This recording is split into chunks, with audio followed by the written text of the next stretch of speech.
Hi everyone, it's Nicole. Welcome back to my channel and a special edition Flosstube bonus episode.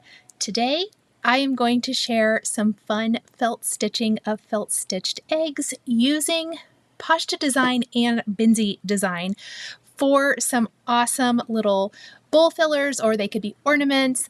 But I hope if you're ready to get ready for Easter, you will enjoy this video. It's a different kind of stitching, and I of course couldn't limit myself to just one brand or company, and I really wanted to share how you can mix and match to create some fun eggs. Not only am I sharing my eggs today, but this is a mini blog hop with my good friend Shari Moss, and you can click the link down below to check out her video as well. She's going to share a different version of the eggs, so hopefully you come away super inspired. Grab up some of these products from Poshta or DMC and start your felt stitching. It's the perfect complement to our cross stitch and quilty projects, and I absolutely love it. So if you want to see what I have in store for you today, stay tuned. Okay, so I created this trio of pastel egg bowl fillers using dies from Poshta Design and DMC Design. I mixed and matched felt from my stash. I will do my best to list the colors, but I don't have them swatched, unfortunately. I like to keep my dies on these large 8.5 by 11 magnet sheets. I will list these down in the description below. These are from Lawn Fawn, and I do keep them in a sheet protector because just in case the dies would fall off, I want them to still be on these sheets and not be going anywhere, because a lot of these sets have a lot of pieces to them. Now, I used to keep them in a 3-ring binder. I think it made my binders too heavy, so I actually keep them in a clear bucket-like thing now. I will also link that down in the description, but I keep them by season or theme. So obviously all of my eggs and things are together. I put several sets of dies on one 8.5 by 11 sheet to make the most of it.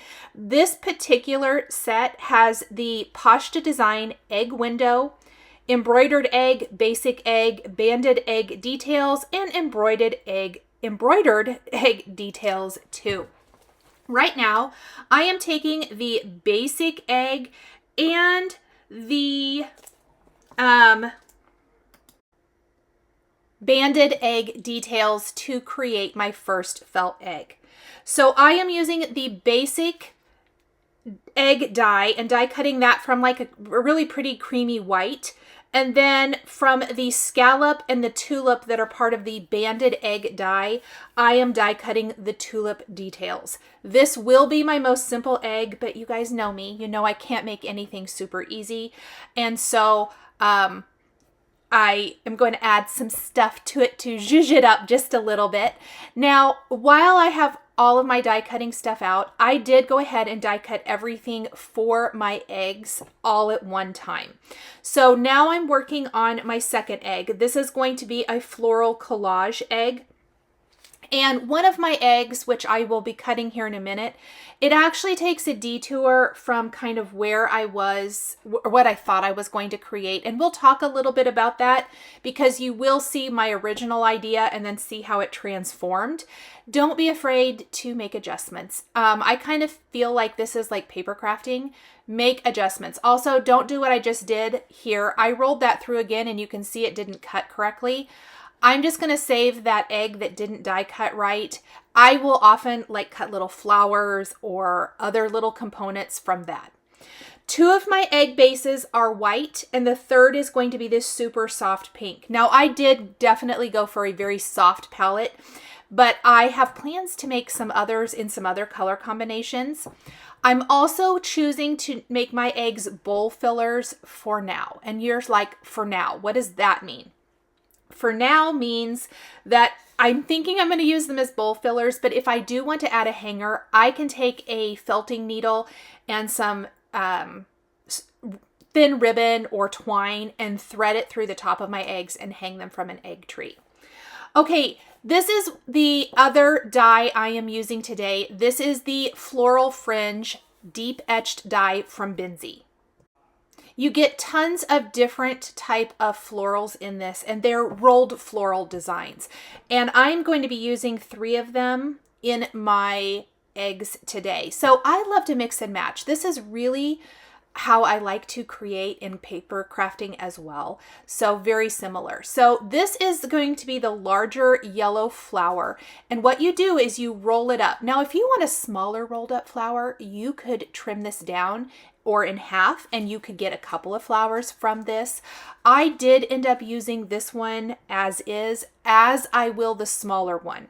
So kind of my color palette today while I'm rolling this up is a creamy white, a nice pastel green, a very, very pale pink, a little bit darker, but still pale pink, and a very pale yellow.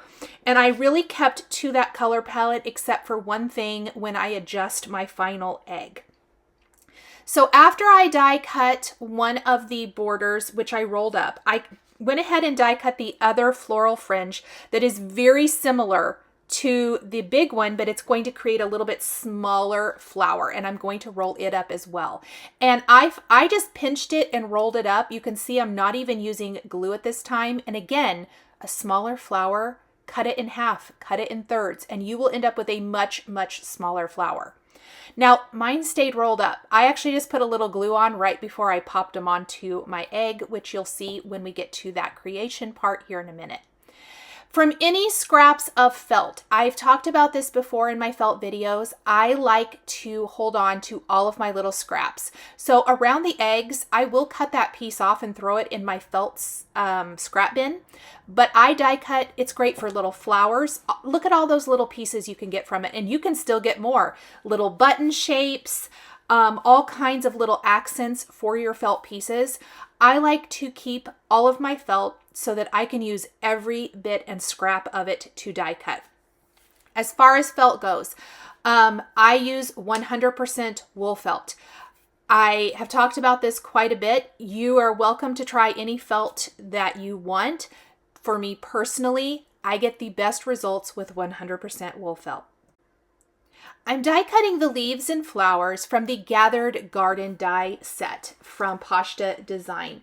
And this set, I believe, was released around the same time as the original egg dies.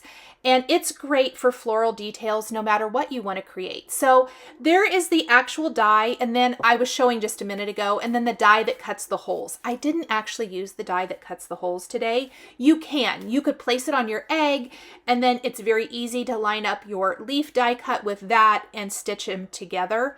Or you can just be like me and go rogue and just stitch it wherever you feel like onto the egg or the heart or whatever it might be. Okay, here are my eggs laid out. I've moved my die cutting machine out of the way. I've picked some DMC floss that is similar. I will list those colors down in the description in case you're interested. I am using a pale pink, a pale green, and a white today. 3865 for my white. I do know that. And I like to use 3 strands of DMC when I'm stitching. I also am using a sharp needle. This is not a cross stitch needle at all. This is a nice sharp needle. Now, I did die cut the tulip details from the scallop egg, and we are going to be creating this egg first, and I am going to be stitching back stitching the stem. Now, I don't do back stitching like you would do in cross stitch. Probably I do every other hole, and that is going to be something that I think is important to train yourself when you are stitching on felt and stitching layers together to make plushes. That is because it's going to give you a beautiful result on the front and back. Is it very important right here? No, it's not, but I have just kind of gotten the habit of it, so that's how I do it. So I went every other down to create the stem, and then I am coming back. Really, poke and stab is the best way to stitch. I was trying to do the sewing method. Sometimes I try to be clever, but really you don't get this good of results. So I should know this. I do know this. Okay, when I get to the end, here's the fun thing. Most of it, my backs are not as nice, and I do not. I'm filling these with a little polyester fiber fill. You're not going to know. And I am so sorry. I thought I was in frame. I really hope I'm in frame here in a minute. I am lining up the leaves for the tulip with the die cut on the base of this layer, and I am stitching them on. Doing that same every other stitch and just stitching one and then the other. I did do tone on tone, so on the light pink layer, I did the green stem, but on the green stems, we're doing that tone on tone green stem. So we have our green leaves, pardon me. So we have the green stem and leaves.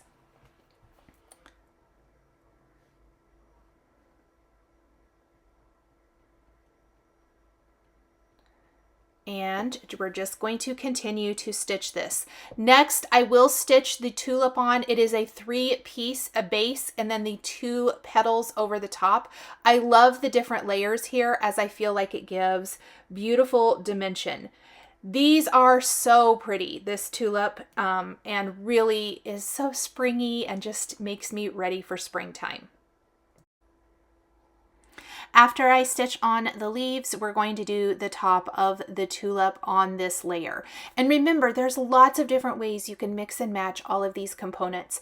Some of them are going to be on layers. You could do the tulip directly on the egg. You can use the other band pieces. Really, the sky is the limit with these dies. That is what I really want to hopefully impart upon you today, is that you can truly make it your own and make it whatever you want it to be. Now, even though I'm not using that huge white beautiful rose you see in the center, I'm going to save that and use it for something else at another time. Now I am stitching up the layers, and you can see I'm going through all of the layers with my needle. No sense in stitching on the first layer and the second layer. That's just going to add more floss, more time to your project. I would recommend just stitching it on, at one time, or all of the layers at one time as you can. Now this layer that I just stitched this on is going to be stitched to the front panel of my egg.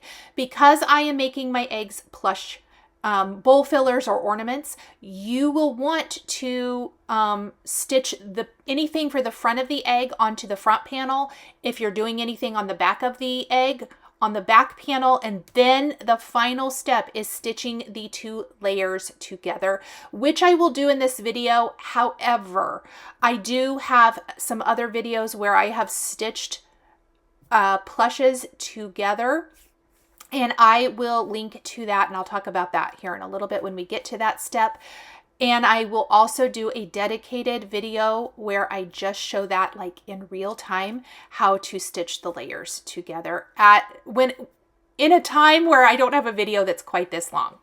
So here I am just finishing. My thread came undone. That's why I had to rethread it, which is always so super swell in any kind of stitching that we do, right? So we're just going to do that. And then I usually just tie mine off into a knot on the back. Again, I don't really care how that's going to look quite so much. You can see I'll travel because it's not going to make a difference. Now, this is where if you're going to make any kind of details, any extra detail, I would recommend that you do it at this point. I am just poking out those holes. Now, that is something else I want to talk about. I think that you either poke out the holes on your felt dies after you've die cut them before stitching, or maybe you don't, or maybe you do a combination. I am poking them out with my needle. I know that Lizzie, the owner of Poshta, uses a paper clip. You can also use a piercing tool, which I'll show you here in a little bit. I often don't. I'll be honest, I just let them poke out when I am stitching. I am now using the Chantal's 141 Design Co. bow tool, the 1.5 size, to make a little bitty ribbon bow. Pardon my fingers not being able to get work in that one very good. But I've demonstrated the bow tool quite a few times. And also Chantal has a video on her channel. And I am just going to make this little bow that I can then tack in place on the front of my egg. So this is kind of one of, like I was talking, a finishing detail or touch. It would also make a beautiful bow hanger if you want to stitch it in between the two layers of the egg when you stitch your egg together. Now, once I have that where I want it to go, I am going to tack it down to the front of my egg. And I am using 3865, as I mentioned earlier, 3 strands to stitch my pastel pink egg to my white egg front. And I'm actually going to do that now, and I'm going to go every other, just like I do for everything. So up, down, up in one hole, down the next one, up and down, continuing all the way around. Now, I even thought that that might be a cute look to just leave this layer every other stitch. However, it didn't really line up and work out that way. So when I get back to where I started, I reverse course and go up and down each one and fill in all of those gaps. And what I mean is it didn't work out is it met up down at the bottom. The holes must be off just enough that it didn't allow you to have that kind of every other type look for this. Which is no big deal. That's totally fine. And so I end up just filling in all of those areas. And this is the same technique we will use to stitch our egg shut. Or if you were going to stitch your egg to a panel for an embroidery, a hoop, or whatever you want to stitch this to.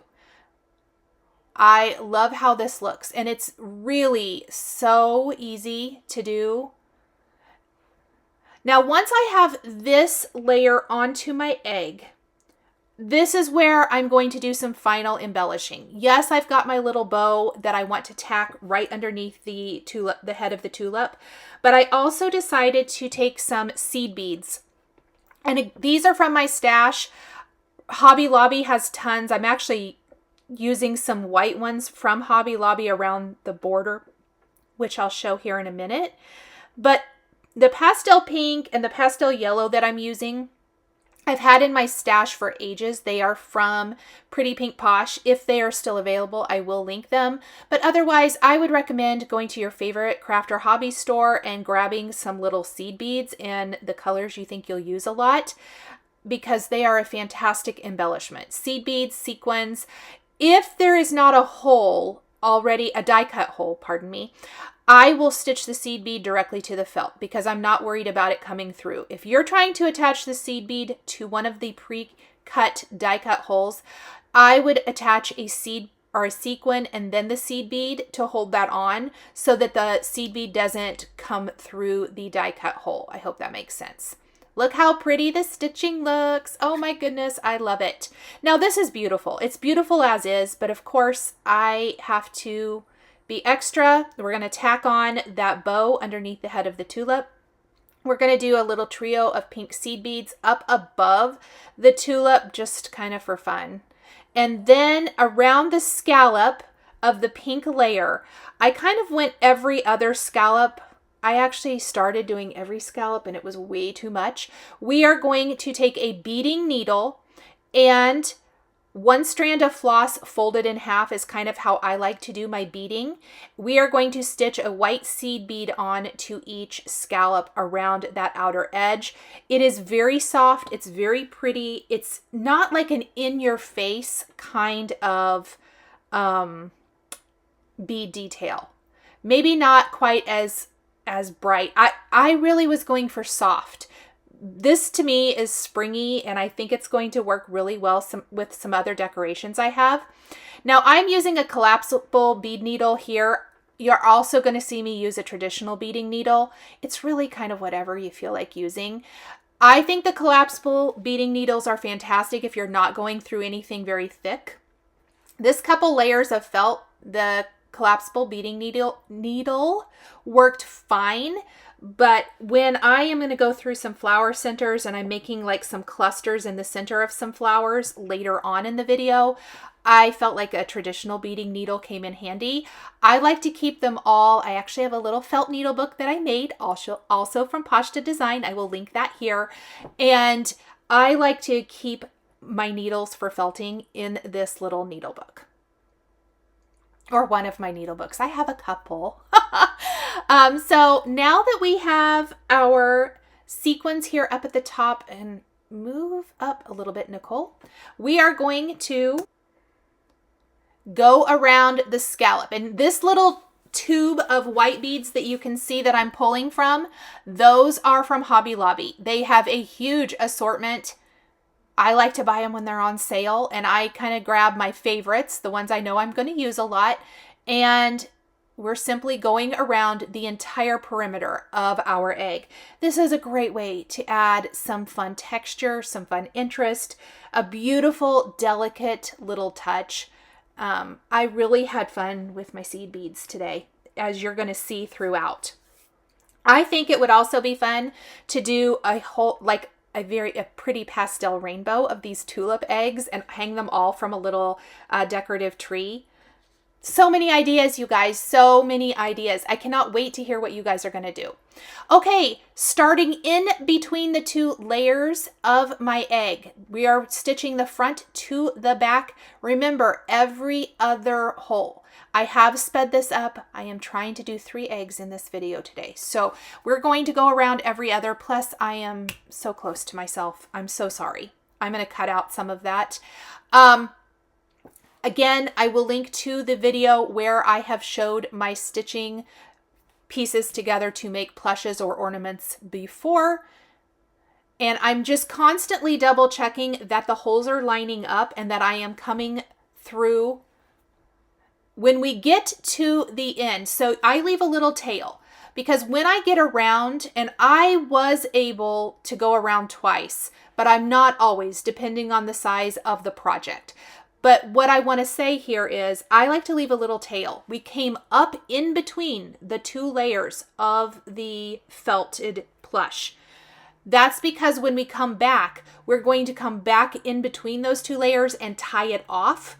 And then if you don't have enough to go around again, that is where I would just cut that off and start with a new piece or a new strand, 3 strands of floss, and go around again the opposite time, filling in those every other holes.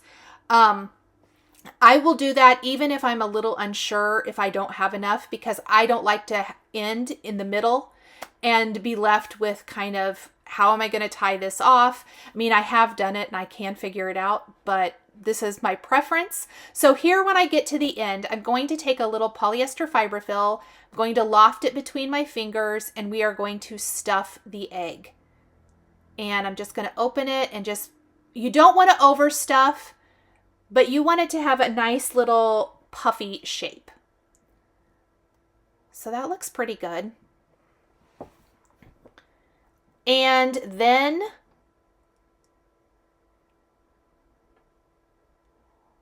once we have it, you don't want to overstuff it, because it does become difficult then to line up the holes on your project. We're just going to finish stitching to shut it. You want to do this with your first pass around, because obviously after you've gone around once, it's fairly closed. So here I'm just going to, and this is a little trickier. We're going to come back to where we started. I do believe I tied this off, but then I do think I went around again.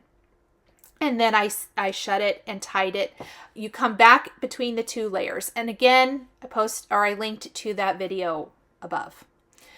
Now we're going to work on our egg number 2. You can see egg number 1 there. And I'm using that poking tool that I talked about, where I'm poking out the holes. Now, as I mentioned, I don't always poke out the holes on my eggs, and that is because I'm lazy. I just feel like they poke out when I'm stitching. But this is a stitching die. This is the embroidered egg details.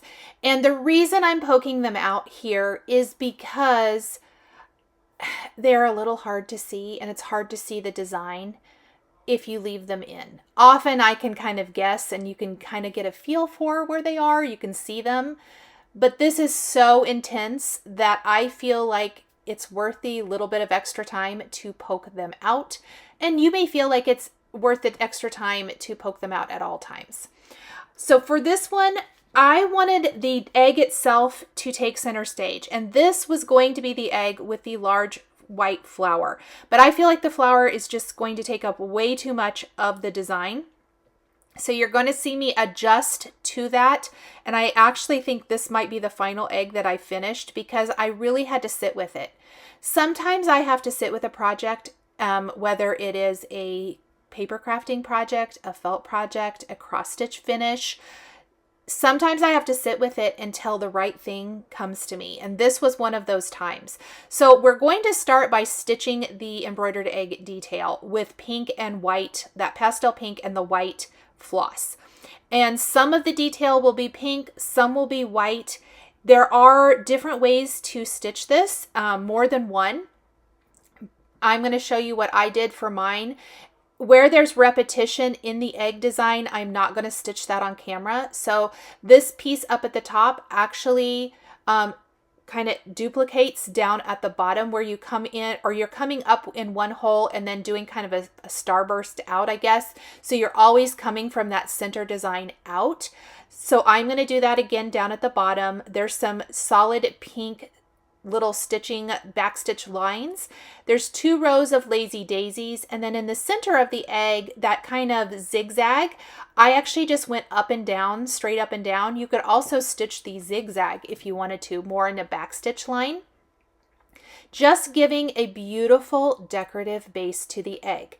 Now, I know I'm covering mine with some flowers and a little bumblebee. That's what, if you saw that at the beginning of the video. But I'm not covering up the whole thing. You're still getting the detail and the embroidery of the egg. So have fun with it.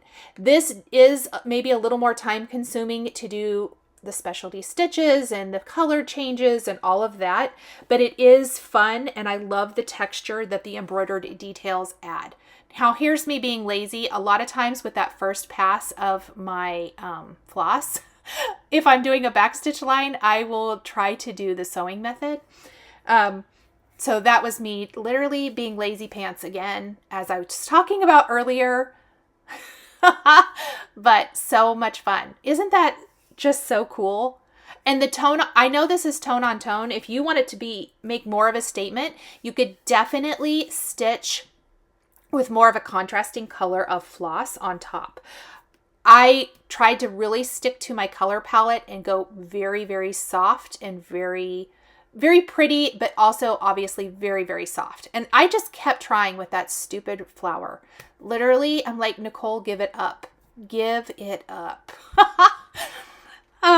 So here we're just going to keep stitching on this a little bit. And I really just tried to use up whatever pink floss I still had, and then I'm going to switch to white. My lazy daisies and that middle, the zigzag, but that's not, I mean, it will still have a zigzag shape, but I'm going to go straight up and down with my stitches. I just tried to stitch everything I could with whatever pink floss I had, and then I will tie that off. I'll have to get more to finish, and I'll do that part off camera. So here I'm just catching a little stitch on the back, and we're going to go through a couple times and knot it so it's nice and secure.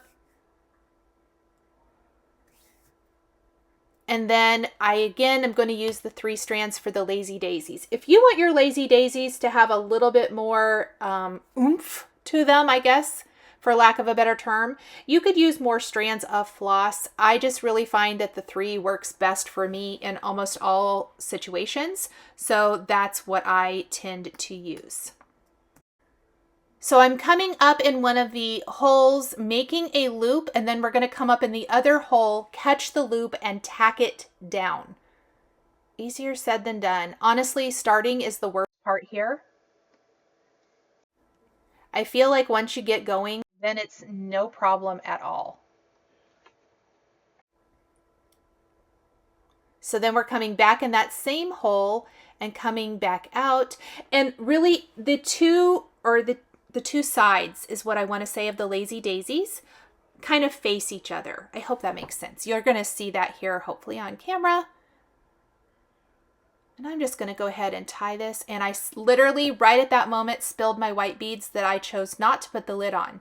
I made that bad life choice to not put the lid on my white beads. So I have a desk full of white beads. I probably said something that is good that I'm voicing this over because I was not happy with myself. And we're just going to keep stitching. And again, the second row of Lazy Daisies down along the bottom of the egg is done just like this one. I'm just only going to stitch the one row of them here on camera. Once I have stitched all of these, I'm going to do much like I just did for the pink, where I just kind of jump down. I'm not worried about what the back of this looks like. It's going to be encased in two sides into a little plush.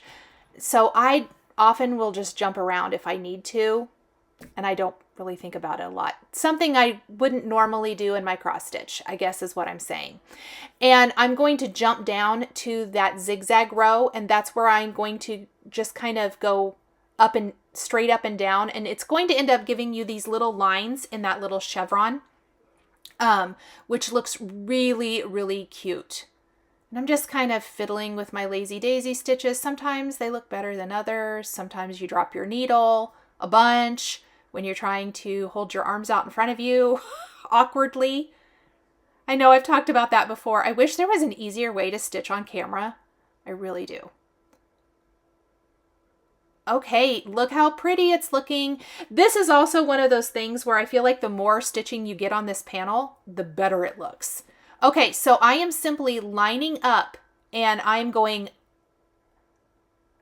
up and down. We're lining up and just creating these little straight lines. So I'll do a few a little bit slower, and then I will speed up the camera a little bit to stitch all of them. So you're going to see just straight up and down. You could also do more of, like I mentioned, that back stitch and have an open space, but I really liked how this looked. This was really fun. I don't know that I've ever stitched one like this before. Now, one of the things to keep in mind if you choose the embroidered details, which Poshta Design has several different embroidered type of dies, so you have lots of fun options. And even within those dies, you have lots of ways to use those. It doesn't have to exactly look like this. Even the Lazy Daisies do not have to be stitched as Lazy Daisies if you do not enjoy making those. Sometimes I like to, I love how they look. Sometimes I hate stitching them. That's just honest. With the magic of camera and video though, the rest of the design is now stitched and we can put it all together. Now this is where I had to take a break. I actually set this aside. I mean, it looks beautiful just like this, and you could leave it like that. But we're going to set it over to the side for a minute, and we're going to work on our egg collage. Now, for the egg collage, I am going to stitch several of these leaves directly to my white card. Yes, my white egg base. Now, what I want to mention about setting that embroidered egg aside, sometimes if you set aside something that's giving you a little bit of trouble and then come back to it later, you find that you're able to easily kind of come up with something you like a lot better, which in this case I did. It ends up being maybe my favorite egg, truly. So it's so funny how that happens. I love all of them, and really I like having an assortment, so it's fine. Now I am stitching on these leaves. This again is from that Gathered Garden set. As I mentioned earlier when I was die cutting some of the flowers, I did gather these flowers. I am sorry that part of that got cut off in the video. I will show how to do these. I think I show it in the video. If not, I am going to do a dedicated video to show you how to make them have that fun little gather in them for this. And the reason I like this for the flowers is it gives them much more texture than it would give if I stitched them on flat, which is also fine. But with these other dimensional flowers that I've created with the DMC Design dies, I felt like these needed to have a little texture as well. So you'll notice I am taking my flowers and I am laying them out often to see where to put my leaves. and I want my flowers to go down here along the edge. And I'll be honest, I started with 5 flowers, kind of the darker pink, 2 pastel pinks, and the 2 yellows. And I did die cut 1 more pastel pink to add to this egg because I felt like it needed it when I was done. So make adjustments as needed. Where the leaves overlap the stitching line for the outline of the egg. Because I am not going to be sharing stitching this egg together on camera, I just very gently, as I stitched the egg halves together, would come underneath. So I was keeping my stitches underneath. I hope that makes sense. You're able to easily do it, I promise. So that the leaf doesn't show any white stitching on top of it. But I like how the leaves kind of go out to the outer edge in a couple spots, and you see those little peaks of green throughout our little floral collage. So much fun. I'm in love with these flowers, and I think that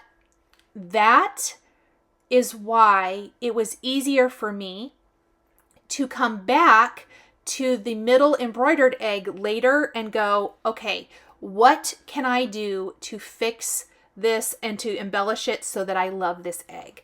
And because I set it aside for a minute and gave myself that permission, I guess, if you will, I was able to come up with something I love. So now I'm going to stitch on a couple of the flowers before I stitch on the remaining leaves or leaf. And I am using a traditional beading needle because I'm coming up through this flower. And what we're doing is I came up from the back. It's 1 strand of floss folded in half, and I am coming up, grabbing a bead, going around the bead and going back down through the back, coming up again and again. Now I will tell you, I don't know how many I put here in the center of this. I wanted it to be substantial, and I wanted them to be tacked down really well, creating that center of the flower with all of these little cluster of beads. And this is I think it's called daffodil, maybe? Can't remember. These are just a kind of creamy ecru type color, but almost a yellow. I just liked how they looked with this, and that's what I'm going to do. Tacking them down, they're going to be nice and tight, but this is how I'm attaching the flower to the egg and also how I'm attaching my seed beads. I love seed beads. I highly recommend them. They're a nice, inexpensive embellishment that make your felt projects look amazing. And I'm just going to simply add as many as I want to here that I think looks good. So when I get enough, I'm just going to tie this off and make a knot to secure. I'm going to snip those with my scissors, and I love it. Then we are going to go ahead and take a little hot glue, and I'm going to secure the end with my hot glue. Just put a little dab there and then secured that rolled end. And then I'm going to lift the petals up of my pink flower, put a little glue down, and attach this. If you wanted to, you probably could find a way to hand tack that in place if you wanted. I don't mind using a little hot glue now and then on my felt projects, so I just glued it down. You could also probably use a fabric glue. The dry time will take a little bit longer. I'm also going to tack on the smaller pink flowers just like I did the larger pink one. This time I think I only used about 5 seed beads in the center. And before, it looks like I maybe used like 8 or 9. So just depends on how substantial you want the center to be. Yes, that creamy color was called daffodil. I see that I labeled my container. Good job, Nicole. And then these are some light pink ones that I am going to do for these other flowers. And there does end up being 3 of those, as I mentioned. Plus, I'm going to scatter a few extra pink beads. I find when I'm using seed beads, I generally make a giant mess all over my table. You can see it. So we're just going to group those on, and again, knot. Lots of little hand sewing detail here, but I promise not near as much as that embroidered egg. And then fluff your flower. I just can't get enough of these flowers. Oh my gosh, you guys, I love these flowers. And then you're going to see me like tuck the flowers up under each other. I want them to have lots of movement, lots of dimension. That was what I was going for with these floral eggs. And then we've got our little yellow flower. I'm going to stitch on the other pink flower with the seed beads, etc. And I'm going to continue adding leaves and flowers to this egg. Now, I added just what I had right here on screen, and then I'm going to go back to my embroidered egg, leaving this one sitting for just a second.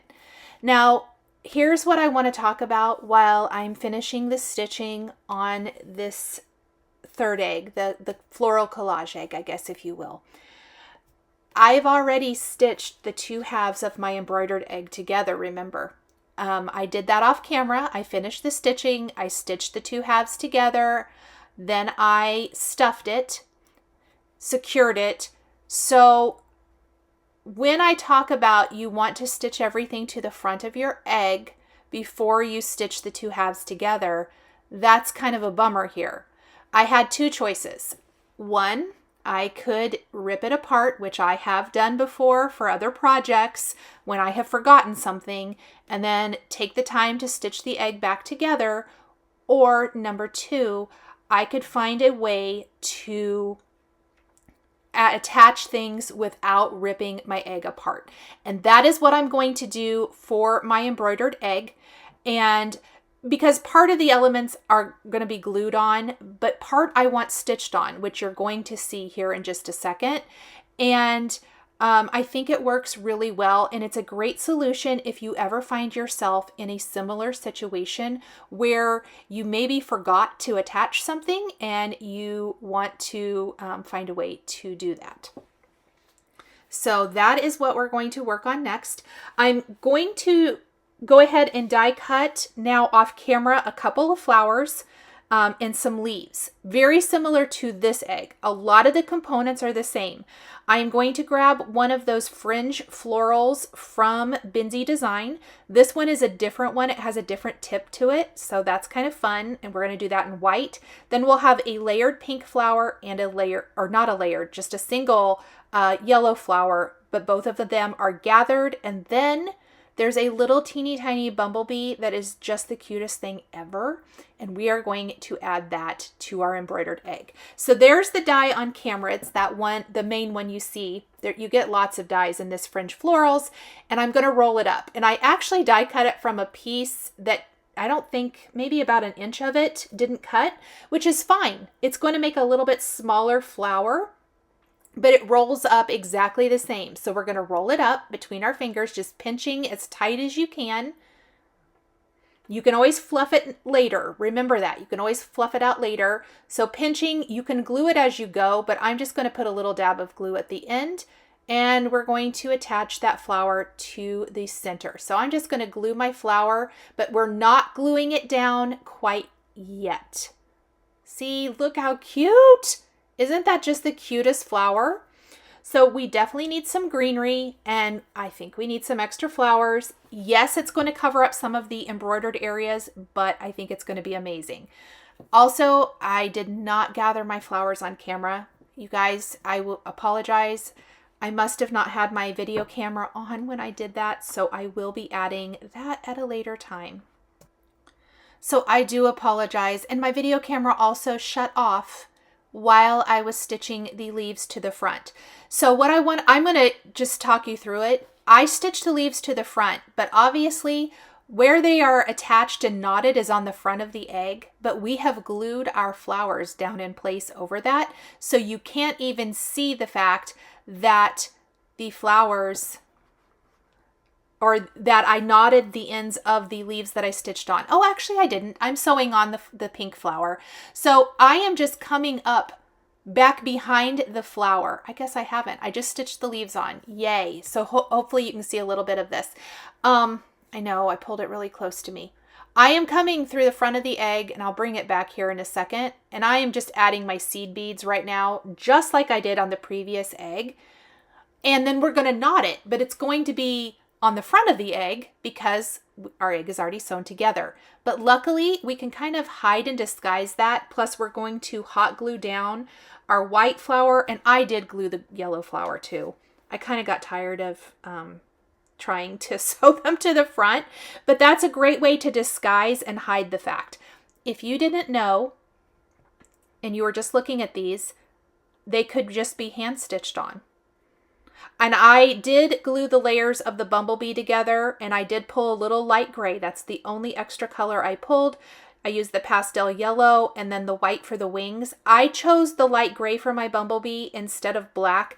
Black to me seemed too harsh for these pastel Easter colors. And then this is another option for adding the seed beads. So you can see I'm adding them to the center of my flower. I'm just so irritated I didn't get the gathering on camera. I am going to do a separate little short video and show you guys exactly how to do this. We'll just make another egg. And I added some seed beads to the center, and then we're just going to tie it off back behind the flower and then hot glue the flower in place. We're tucking and squishing them up together close anyway. So there I hot glued them. We're going to put a little hot glue on the back of the bee. And that is going to finish up the trio of eggs. Thank you guys so much for joining me today for these pastel Easter eggs featuring dies from Binzi and Poshta Design. The supplies I used to create my eggs are listed and linked below the video here on YouTube. Please be sure to check out Shari's video for even more egg felt stitching inspiration. Thanks for watching, and we'll see you next time. If you enjoyed this video, please subscribe to my channel, click that like button, and don't forget to hit the notification bell to always be notified when I have a new Flosstube stitching or quilting video. Thank you guys so much for joining me today, and we'll see you next time.